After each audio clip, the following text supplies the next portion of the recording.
China targeting Biden team, intelligence chief warns. Amid fresh trade war measures, William Evanina speaks of Beijing's influence campaign on steroids. As Congress passes bill targeting big companies such as Alibaba, a counterintelligence chief in the US has warned that Chinese agents are already targeting the personnel of President-elect Joe Biden, as well as those close to his team, as Congress unveiled more measures targeting big Chinese companies.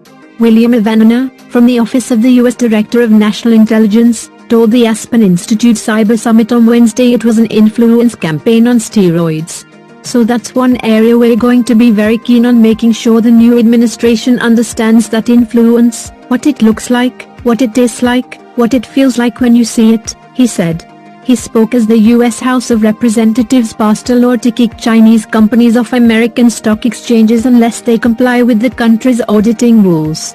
The measure passed the House by unanimous voice vote, after passing the Senate unanimously in May, sending it to Donald Trump, who the White House said was expected to sign it into law.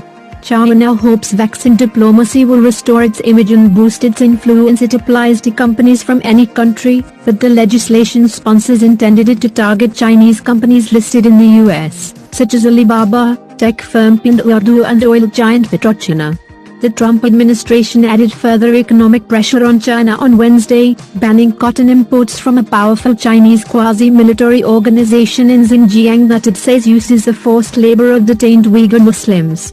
The U.S. Customs and Border Protection Agency said the withhold release order would ban cotton and cotton products from the Xinjiang Production and Construction Co., XPCC, one of China's largest producers. XPCC produced 30% of China's cotton in 2015.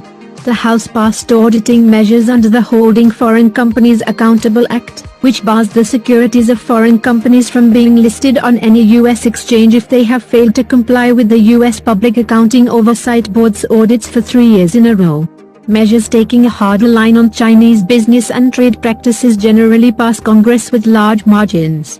Both Democrats and Trump's fellow Republicans echo the president's stance against Beijing, which hardened this year as Trump blamed China for the coronavirus ravaging the U.S. In an interview with the New York Times, Biden said his priority on China was to build an alliance and pursue trade policies that tackle China's abusive practices. The best China strategy, I think, is one which gets every one of our, or at least what used to be our, allies on the same page.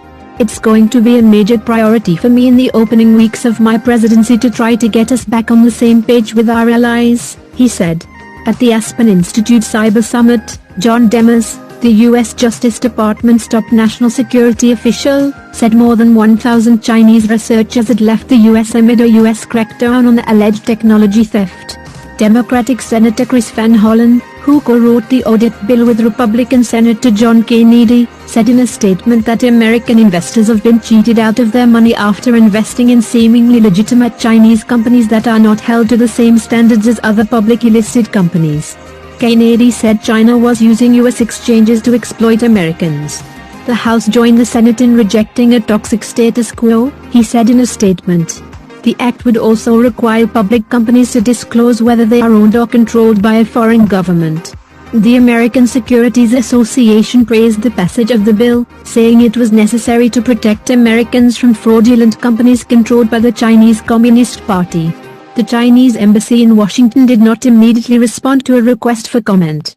Chinese Foreign Ministry spokeswoman Hou Chunying said before the vote that it was a discriminatory policy that politically oppressed Chinese firms. Instead of setting up layers of barriers, we hope the U.S. can provide a fair and non-discriminatory environment for foreign firms to invest and operate in the U.S., Hou told a news conference. A spokesman for Alibaba pointed to a comment on the bill from May, when it was passed by the Senate.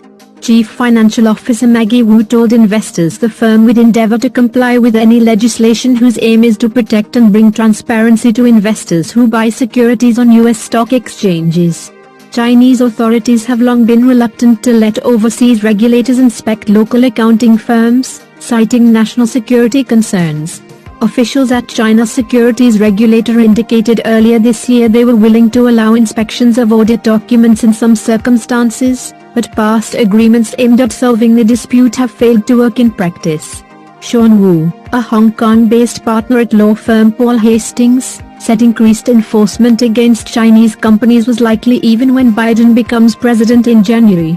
He said if the bill becomes law, all Chinese companies listed in the US will face enhanced scrutiny by the US authorities and inevitably consider all available options.